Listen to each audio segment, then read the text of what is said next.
and we are live for another edition of the All Gas No Break Sports Show. I am one of your co-hosts, Nicholas Pavona, joined alongside once again by Andrew Johnson.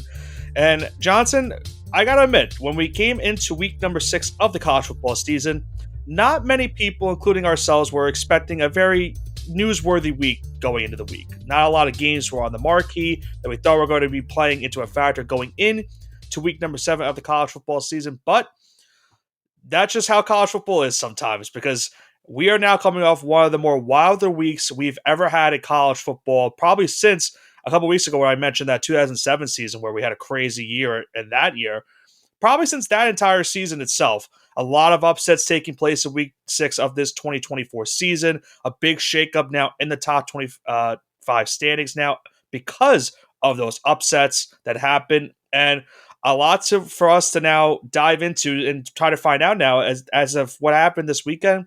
Who really is the best team in college football at this rate in the season? Yeah, you said it best. This has been one of the craziest seasons since 2007. So, almost 2 decades in the making here. Lots of upsets.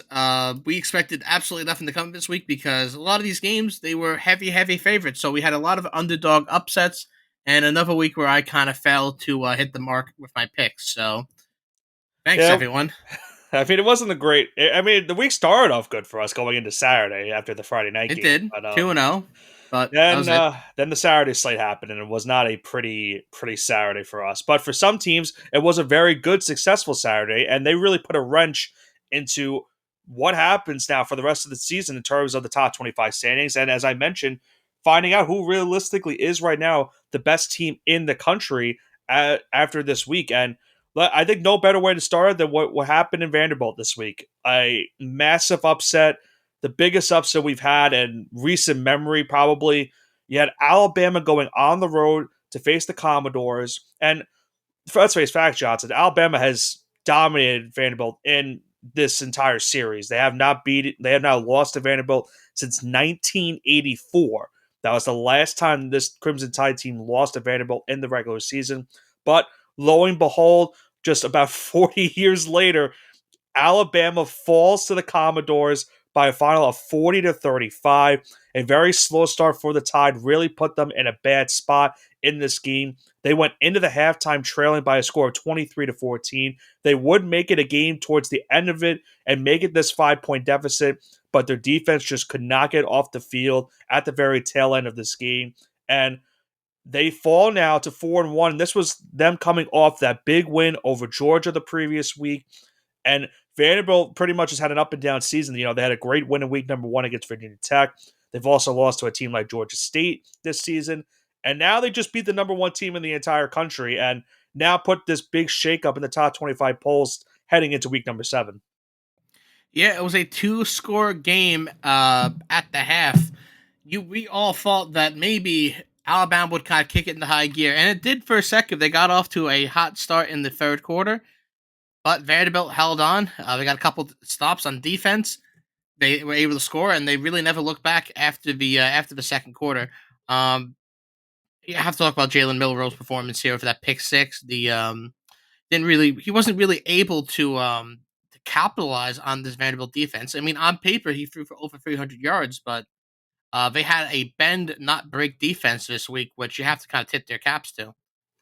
Yeah, I This is mean, the first win Vanderbilt had since you mentioned earlier, since the Reagan administration. right. So this is to call this historic would be an understatement. The students on went to Broadway, took the Cobos down, and they threw it into the river. It was a 3-mile walk on Broadway, I think it was and what you the saw the Cumberland cops. River, right? Yes, and I want just to an make sure I was absolute right. historic win for this program. And to call Oh, it, say Alabama was hung over the week prior from the win against Georgia would be an understatement. yeah, I mean, this is a program shaping, shifting win for this Vanderbilt team because who now knows what this does for the entire university in the next couple of years. I mean, being the number 1 team in the country is something, but then beating the number 1 team that's in your same conference is huge for this team. And you mentioned about Milroe. I mean, you look at the stats. Did have that pick 6 early. I mean, a lot of bad things went down for Alabama in that game. Still had a solid game if you look at the stats. A lot of them might be a little bit inflated because by the time Alabama They were down double digits for the most of that first half and early third quarter. So they had to throw the football because they didn't want to waste too much time on the clock. But the biggest concern for Alabama right now has been their defense. They gave up 418 total yards of offense. And if you look at the time possession as well, Johnson, in this game, that was the reason why Vanderbilt was able to win. Vanderbilt held the ball for 42 minutes of this entire game of possession, while Alabama held it for just under 18. So that was also a huge factor into this game. The Commodores did not turn the ball over. You mentioned Bama had the pick six. They also had another turnover in that game. But I think for Bama now, the biggest concern for the rest of the season is going to be what's the identity of this team's defense. We saw what happened in the second half against Georgia. They almost collapsed and lost that game to the Bulldogs. Were able to pull it out just late. But now giving up a 40 piece to a team like Vanderbilt that you've historically have beaten a good amount of times is really an eyesore now for this team. And keep in mind, they still got to play teams like Tennessee, who's got a high-powered offense, Missouri, who, yes, just had a bad week this week, but they could put up some points. And then you're still going to LSU, and you're still going to face Oklahoma. They still have to face some decent offenses down the stretch of the season. So that's definitely a concern for the Tide if they want to get back into the college football playoff this season. Is it crazy that if Vanderbilt gets a couple more wins, we could talk about them making the college football playoffs? Because now they have I know they lost 2 games earlier in the year, right? I know they lost to Georgia State, and they lost to Mizzou back to back before this. But what if they go undefeated from here? It's not the worst loss. Yeah. Mizzou's not a bad loss, but Georgia State's a bad loss. But Georgia State's by far a bad loss. Yeah, that's a Sun Belt loss. So shout out to Ron, my favorite coach. Yeah, of course. But if they go undefeated from this point out, they have a legitimate shot because they're going to play Kentucky, they play Texas, they play Auburn, they play LSU, Tennessee.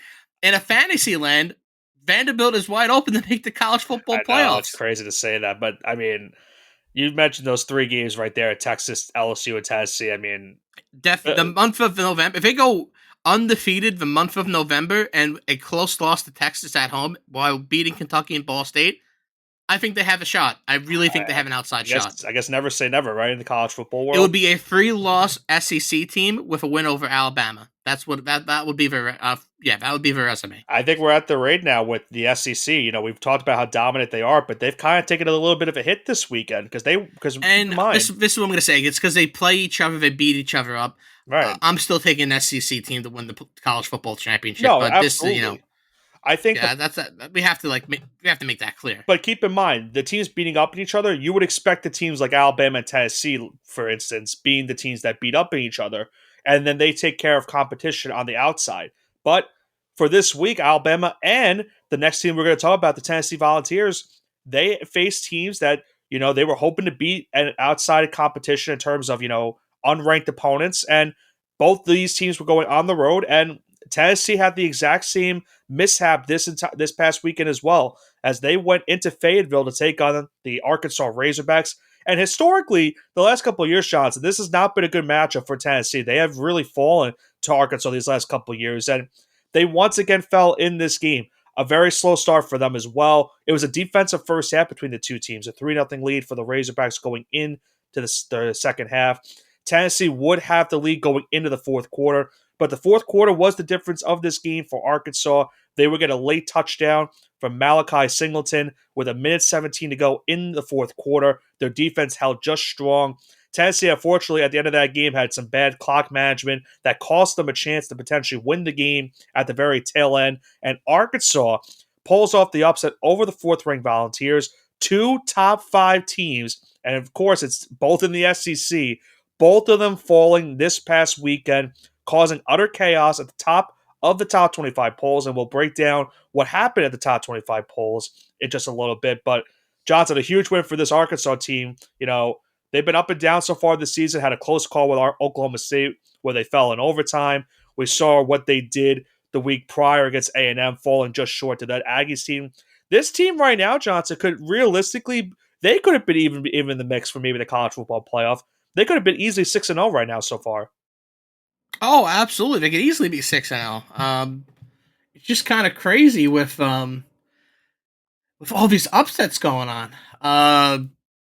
I'm just shocked. I can't really process because there's more upsets that happened later this week, and there's a we probably have the greatest slate of college football in recent memory that I can think of this upcoming week. So the Coming games weekend, that yeah. we were all talking about, of like, oh, this is going to be a good game, or that's going to be a game. Like, there's probably 5 or 6 games upcoming that are going to be potential upsets, but it wouldn't be surprising. Where these upsets are a little bit surprising. I mean, yeah, we didn't have any of these games on our rundown last week because we figured these teams would would be the ones that take care of business and keep These are themselves the alive. games that you read this when you're watching ESPN. You watch the ticker at the bottom, and you say, "Oh, okay, that's cool," and then you kind of go about your I day. will say this was the game where I thought Tennessee was going to struggle a bit. I thought they were going to be able to pull it out at the very end. And I thought, okay, you know what? Arkansas is not a bad team per se. They are very competitive. They keep games close, but they just don't have enough talent compared to this Tennessee team to be able to pull out the win at the very end. But that was not the case in this game. They were able to pull it out at the end. They got that late touchdown to get the late lead. Their defense held strong as well. And holding this high-powered Tennessee offense to just 14 points is a huge testament to Bobby Petrino now in his return to this Arkansas University team and what they're doing so far in the season. As I mentioned, easily could be 6-0 right now, could be in the mix to be a top 25 team, could be in the mix to be playing the college football playoff this season. And on the other side of things now for Tennessee, now it does not get much easier for you down the stretch of the season. You still have to play Alabama and Georgia the rest of the way. And you mentioned that Vanderbilt team. Who knows what the hell is going to happen with that game? That's in Vanderbilt. So who knows what happens for this Tennessee team down the stretch? But I guess if you want to make the argument for, Vanderbilt maybe making the college football playoff, maybe you make that argument for Arkansas because they still have to play LSU, they still have to play Ole Miss, they still have to play Texas, and they still have to play Missouri. Not easy games per se, but if they could scratch out some wins down that stretch, who knows? Maybe they even could make a case for the college football playoff this season. Do you think having Coach Cal now at Arkansas is going to improve the recruiting at Arkansas? Like, Uh, if they know there's another like good team on campus, you think that helps? I mean, Petrino has been is a well known coach too for football, which I mean helps a little. Um, Obviously it's a different sport with with basketball and Calipari this season, which But here's the thing: at those big games, those basketball players are going to get front row seats to football games, and same thing could go with the football players. Any game they want, big games on campus, it has a bigger college feel to it now. So I have to assume it's going to help. At oh least yeah, that's it my probably. take on it. I mean, it could. I'm not saying it's I don't think it's very going to be like, possible. oh, this is the reason why I'm going to come here, but it could be like, yeah, if it's like a toss up between two schools, that could be part of it. Why someone chooses to go to Arkansas now. Yeah, I mean, listen, there's a changing of the guard. I I mean, mean, look at Rutgers right now. yeah, Rutgers. I mean, a tough defeat this past weekend against Nebraska, but they still put up a great fight in that game, and Xiao's doing some great work with that team. I mean, it's the same situation with them. I mean, you're bringing back a former head coach that left for a different job at some point, and now you bring them back to try to relive that old glory, and it's kind of working right now for Arkansas, and the same has worked for Rutgers, albeit that they lost this past week. But it's worked for those two universities so far this season, and they're both playing some very competitive games, and if they keep doing it for the next couple of seasons, they're going to be in contention to be at the top of their respective conferences as well. So I guess only time will tell. Now, we did have those two top 10 upsets in this week, two top 5, I should say. We almost had another upset happen in the top 10, and this was a game in which it looked like it was very much well going to happen. We had college game day this past weekend in Berkeley, California for the 8th ranked Miami Hurricanes taking on Cal. At the beginning, it looked like Miami was probably going to settle in and take this game easily, but the second quarter started, it was pretty much all Cal from there. They went into halftime with a 21-10 lead over Miami. They then jumped out to a 38-18 lead in the fourth quarter. And right there and then, Johnson, you had to think, well, here we go again. We've already seen two top 5 teams lose. We saw Missouri get stomped by Texas A&M. We were expecting another top 10 team to lose. We also saw Michigan lose to Washington. So we were expecting our 5th top 10 team to lose this past weekend. But Cam Ward did some late game heroics for the Canes in this game. 2 passing touchdowns, a rushing touchdown. The second passing touchdown came with just 26 seconds left. There was a controversial call as well that cost Cal a possession where they could have gotten some points and they had to punt the ball away. So Miami, for the second straight week, gets very lucky with a call from the refs, and they get that late touchdown, as I mentioned, with 26 seconds left, and they just survive this past weekend and hold off the upset. 39-38 the final. They scored the final 21 points of this game against Cal. They now go to 6-0 in the season, but Johnson, for the second straight week, a big sigh of relief for this Miami team as they've really had to sweat out these last two games. 29 points in the last 18 minutes of this game. They got outscored by 29 points, or 26 points, excuse me, in the last 18 minutes of this game. If you're a college basketball fan and you say, oh, by the way, the other team went on a 29-3 run over 18 minutes, that would be perplexing. To see in football, it's almost unheard of. Right. Because you see the long scoring droughts in basketball all the time. But for football, it's just a completely different sport that you don't really see this happen. And you have to really just tip your hat if you're the. I mean, you really shouldn't if you're a Cal Berkeley fan, because this was an absolute heartbreaker. Getting up probably 5 o'clock, 4:30 in the morning to go to college game day, because college game it was day at 6 a.m. Pacific time. Mm-hmm. So it was just nuts to see them there that early, and they had a great turnout. They had a lot of signs, but this is going to sting a little bit. This is a loss that's going to kind of hold their head. It's not going away anytime soon. Right, their first true official Big Test in the ACC, and they had a great opportunity to win the game, and it just really faltered for them at the end. Yeah, it's just this is one of the many highs and many lows of college football.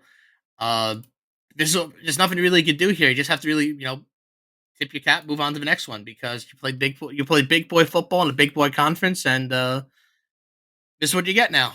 Now, before we go into the top 25 recap, Johnson, is there any concern with how Miami's played the last 2 weeks now for the rest of their season? I know their schedule on paper doesn't look as bad, but considering how they played the last 2 weeks against teams that you expected them to win pretty easily, there might be a concern that maybe this Miami team falls at some point down the stretch of the season.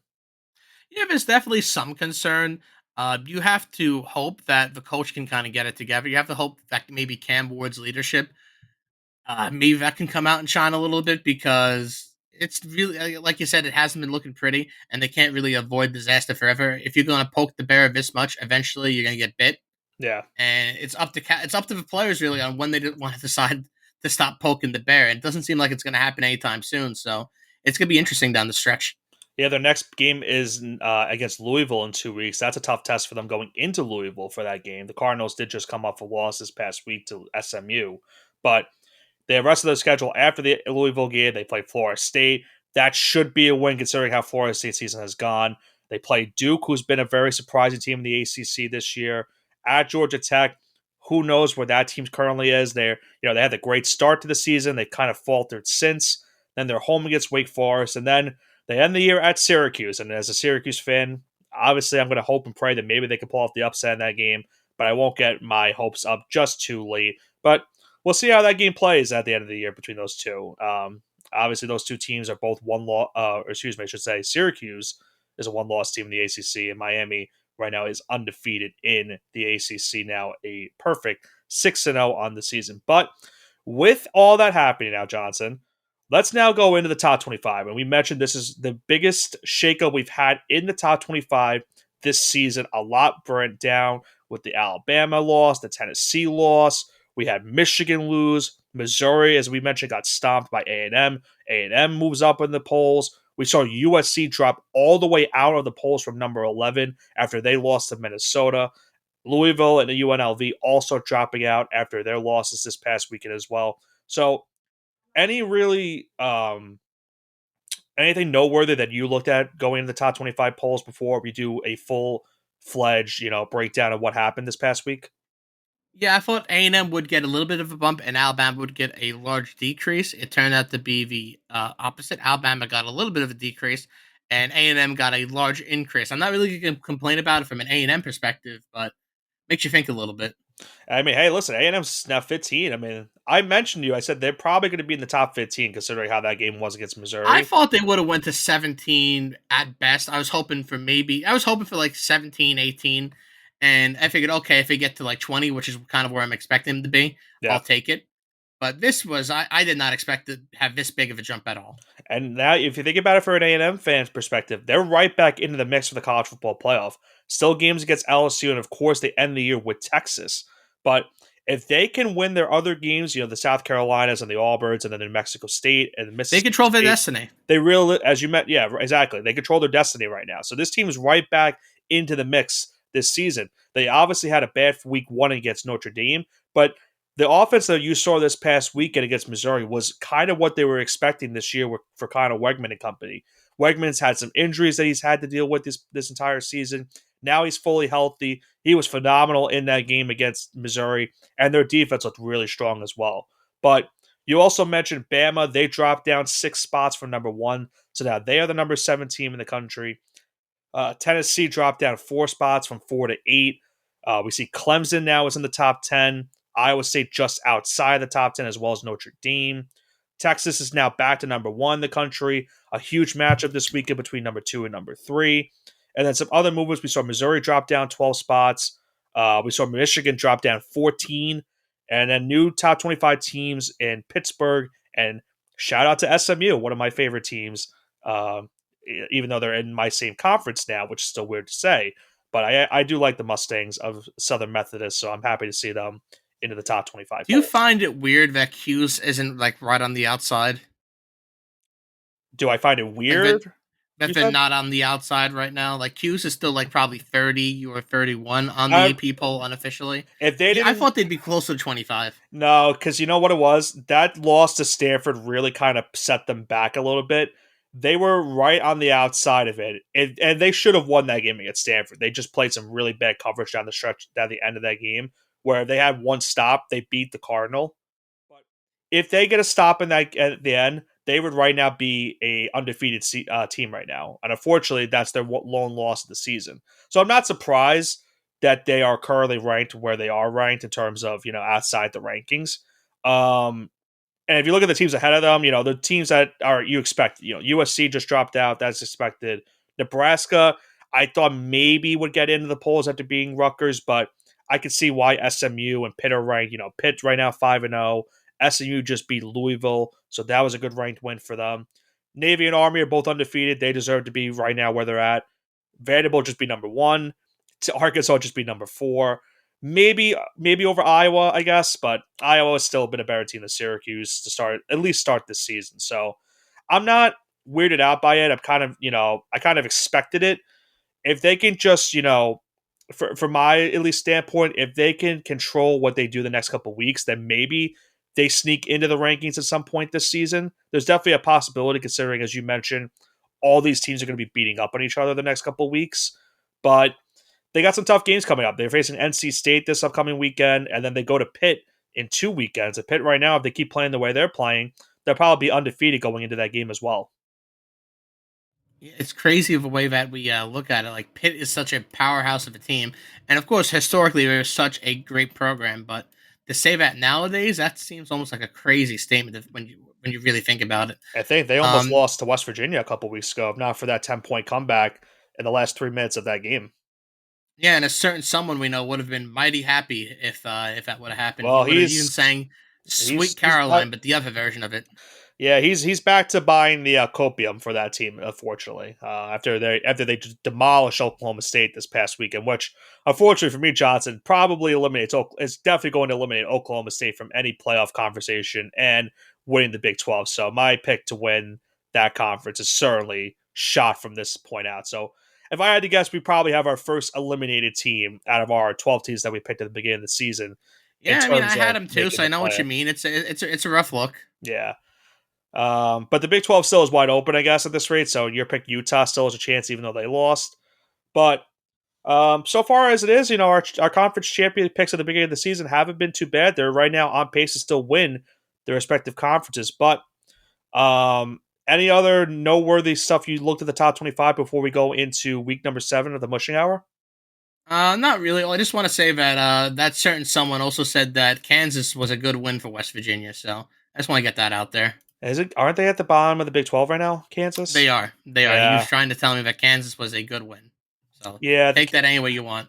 Kansas did start the year ranked, so I think that was why That was his he's argument. I saying it. said that they are 1-5, but Yeah, they have not what's they logic? have not played the way they expected to play this season. But hey, keep in mind. I mean, I thought the same way for Oklahoma State. I thought they were going to be right there in the thick of it for the Big 12, and they're 0-3 in the Big 12 and 3-3 in their overall record. So it is what it is. I mean, you look at the Big 12 right now. It's you got teams like Texas Tech, BYU, Iowa State, Colorado, West Virginia. Those are the undefeated conference teams right now. And a couple of those teams you probably didn't expect at the beginning of the season to be in the mix, to be at the top of that entire conference. But as we I don't think you mentioned expected earlier, any of these teams, to be honest with you. maybe people will buy the Colorado hype. That's probably the only team that Yeah, I would expect. a little bit. You're not really wrong in that sense that that Colorado was going to be this ultra good team, and for the most part, they've been pretty good so far. So Yeah.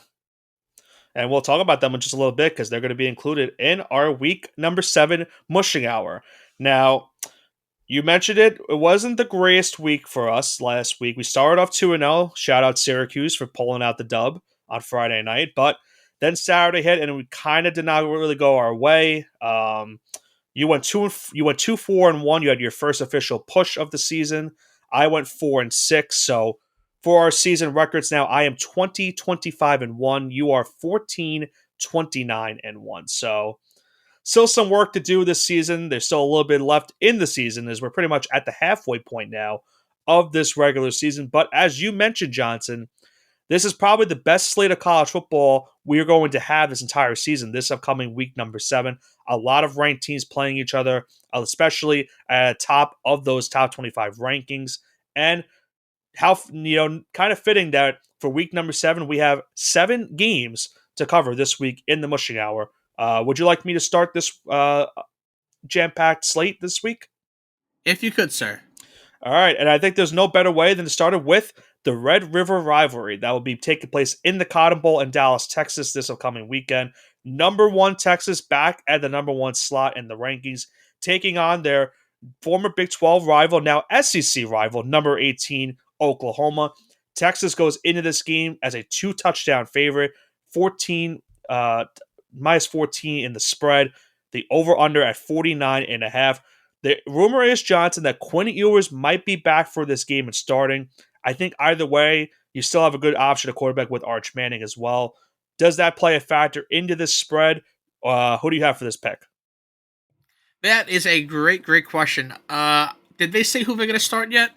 I think they said if Ewers is healthy, they're probably They can start going him. with Ewers. Yeah, I think they're going with Yeah, Ewers. that would make sense. Well, let's get into it. I'm taking Texas minus 14 here, but again, I haven't had the greatest picks so far this year. Please pay more attention to me for the NFL. NFL, I'm doing a really good job. I'm 10 Yeah, games over you 500. have been red hot in the NFL. Yeah. I'm 11-1 in my last 12. So shout out me, but I'm doing absolutely horrific in college football. So please, when Gives I himself a pick, little shout out. use some Like it. discretion. Use to me. Maybe listen to me for NFL, but college, please use some discretion. But that being said, give me Texas minus 14. I think Quinn Ewers is good to go, and this is going to be one hell of a game. This usually is a good game, even if the teams are the same competitive wise. They usually still put out a great showing, especially this being a quote unquote neutral site game. But this is pretty much a Texas home game for the Longhorns. I will go with Texas minus 10 in this one, and Johnson, with it being 2 former Big 12 teams, now SEC teams, I'm going to go with the over as well. These two teams love to put up points. They've kind of put up a lot of points as well the last couple of weeks. I think even if it is not Quinn Ewers starting a quarterback, I think Arch Manning will be able to do the job. Oklahoma does have a quarterback change still going on, but they've been scoring a little bit more points since they made the quarterback change. So give me Texas minus 10 and the over for the Red River rivalry. What is our next game on the slate? All right, that's a bold choice here. Take the over for a Big 12 game. I've never seen anyone do that before. Yeah, Wow, it's I'm SEC, shocked. it's SEC now. It's SEC now. Yeah, you're not wrong. All right, so our next game, we have the number 4 in the country, Penn State Nittany Lions, going on the road into the University of Southern California. I call them the fake USC, so I guess I'm going to stick with that now. Penn State, despite being on the road, is a 5.5 point favorite, and the slated over under is 47.5. Nick, what do you got? I've had so much trouble picking this game. Here's my theory about this also. Am I the only one that thinks this, Johnson? Is Penn State like the weirdest number 4 ranked team in the country right now? Because they haven't. Well, they're the only number four ranked team in the country, so yes, that by default that is No, true. but no, no, but meaning that like how they played this season, like it hasn't looked Jekyll and like they, Hyde. yeah, like they haven't looked like the number 4 team. If you look at their last couple of games, they've been very close games, None and of these teams have. I mean, you're not wrong because none of these teams have looked like they're the like clear that's what cut I say. Like, number five or do number they one team. do All they these teams look kind of suck. right?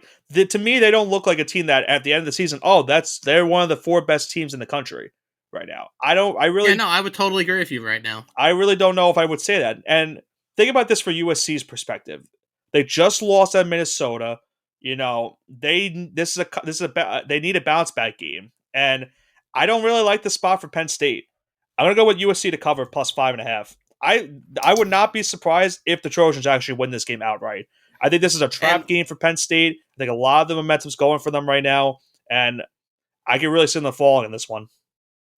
and with that being said, give me Penn State plus Minus 5.5. minus 5.5. Excuse me, because I got to pick something different here. So give me Penn State.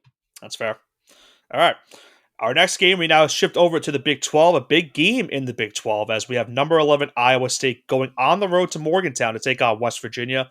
Johnson, these are the 2 of the 5 teams that are currently undefeated in conference play, so a lot to give for this matchup. Iowa State goes into this game as a road favorite, -3, over under slated at 51.5. What do you got for this one? Oh boy, I think Iowa State here because I refuse to acknowledge West Virginia being good. So give me Iowa State -3. I hate to do it. I'm going to go WVU +3, and it's And 6. there you have it. And it's disgusting that I'm going to pick it. I just, after what they did to my preseason conference champion Oklahoma State last week, they have looked pretty good the last couple weeks as well. Their offense has started to pick up on all cylinders. I do think West Virginia can win this game. I'm not going to pick them to win. I'm just going to pick them to cover. And you know what? I'm going to. I almost took the over. I'm just going to play it safe and just take the cover. So give me West Virginia +3 in this one. What's our next game? All right, we have the number 18 Kansas State. I know they're the Wildcats. I was gonna say the Jayhawks. I know they're the Go on Wildcats. yourself. At the Colorado Buffaloes. Kansas State, despite being on the road, is a 4.5 point favorite. Over underslated at 56.5. Nick, I'm gonna go first this time. Give me the over here. This is Yes. going to be a high-powered game where Travis Hunter is going to catch as many touchdowns as he does interceptions. So, give me the over. Yeah, don't call me crazy. I would not be surprised if Colorado wins this game. I think they win this game outright, but I'll take the over. Yeah, I think it's definitely playing it safe by just taking that. I will go with Colorado +7, and I will be right with you on the over as well. I think there's no. I would be very stunned if this game hits the under. These are probably the 2 highest scoring teams in the Big 12 going right now. Kansas State had that falter a couple weeks ago. It's BYU, so maybe that's the one outlier. But I mean, this this game is might be Colorado's 28-28 at the half. right. So, This is Colorado's defense we're talking about. They even if they are going to win this game, you saw what happened against UCF last time out. They put up 48 and they still give up 21 points. So you're kind of hoping if Colorado does blow them out, at least they'll give up some garbage time touchdowns for the over. So that is my theory for that game. Now, heading into our next game, we have the California Golden Bears coming off that loss to Miami, taking on the now number 22 ranked Pittsburgh Panthers. Pitt is going into this game as a 3-point favorite. The over-under is set at 59.5 for this one. What do you got, all Johnson? right. I gotta go Pitt right here. Pitt is gonna improve to be 3-0, 6-0. It seems like it's a kind of monumental turning point in this program if they do continue to kind of be on this hot streak, and I'm excited to see what happens here. Be And Pitt -3. we're gonna have our first mush of the day. Pitt -3 as well for me. And here's a good wrinkle for this game for people that might take this game, Johnson. Look at the time slotted for this one. It is a 3:30 kickoff for Cal and Pitt. So maybe the time zone will play a bit of a factor. I don't think it'll I play was too thinking much. about that for the Penn State game, and you kind of because you took USC +5.5, so I Yeah. liked the way you're thinking here. I just don't know what time they're going to be, if it could be jet lagged or not, because I didn't take it for Penn State because I know they're probably going to get them there on Thursday. Right. If I had to take a guess, so they have 48 hours to kind of rest up, practice, whatever, get used to the time zone difference, to shift. But on athletic budget like Cal versus Penn State, Cal's academics first. I might. That's why I'm kind of thinking more Cal than Penn Yeah. State, if that makes sense. I will But also I do say like Cal. your logic here. I will also say Cal is the only team that's lost to Florida State, so that's still kind of throwing me off as well. So I'm still kind of salty that they lost that game. So as much as I don't like Pitt, I will take the Panthers to win this game uh, by -3. What's the next game we have, Johnson? Again, we would say that a lot of these games would be the game of the week, and this is one of them. This is a big one. A big one in Death Valley as Ole Miss, number 9 in the country, go into number 13 LSU. Go Tigers. Ole Miss, despite being on the road, is a 2.5-point favorite in the over/under slate at 64.5. I think this is disrespectful to LSU. They're at home. They're ranking. These teams are not that different, and they're going to give Ole Miss a 2.5-point favorite. Give me old LSU plus 2.5 here. I think this is a disrespectful line. I thought you were gonna go Ole Miss. I'm not gonna lie. I really thought you were gonna go with Ole Miss in this game. I'm gonna trust Brian Kelly here. Now, for me, you got two good quarterbacks. However you want to look at them. Nussmeier and Jackson Dart. Ole Miss's offense has definitely taken a bit of a hit the last couple of weeks. They have not really put up a lot of points. A very good showing from their defense last Saturday against South Carolina. They looked really bad against Kentucky, obviously. But the problem for LSU this season, Johnson, and we mentioned this a couple weeks ago, has been their team defense. So, because of that, I'm going to just play with the over. I'm not going to pick a team to win this game. I'm just going to play for points. I think that's what's going to happen in this game. I pretty much have now determined that the SEC is starting to become the new Big 12 in terms of there being no team defense whatsoever. So, I think you see a lot of points in this game, especially considering that it's an ABC primetime game late at night. A lot of people are going to be tuning in to see some points scored between these two teams. Could be the exact opposite, though, where this is just a giant dud of a game, so it'll be interesting. It could be.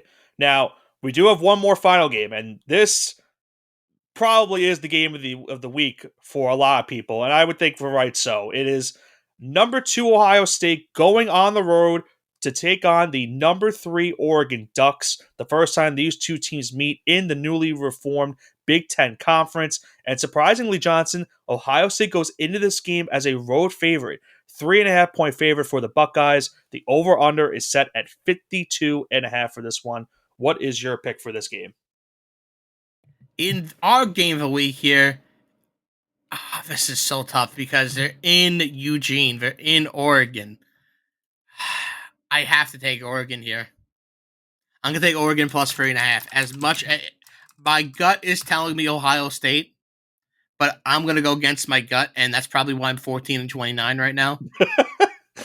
Give me Oregon plus 3.5. You just threw yourself under the bus for that one. I mean, listen, we both picked Oregon at the beginning of the season. They won the Big Ten. They haven't looked too strong enough, which is kind of maybe concerning for both of us. But the surprising thing about this game is I think when you went into the season, you would have thought that this would probably be a high-scoring matchup between the two teams. There is a very good shot that this might be a very low-scoring game between the two. Now, here's my other problem with this pick.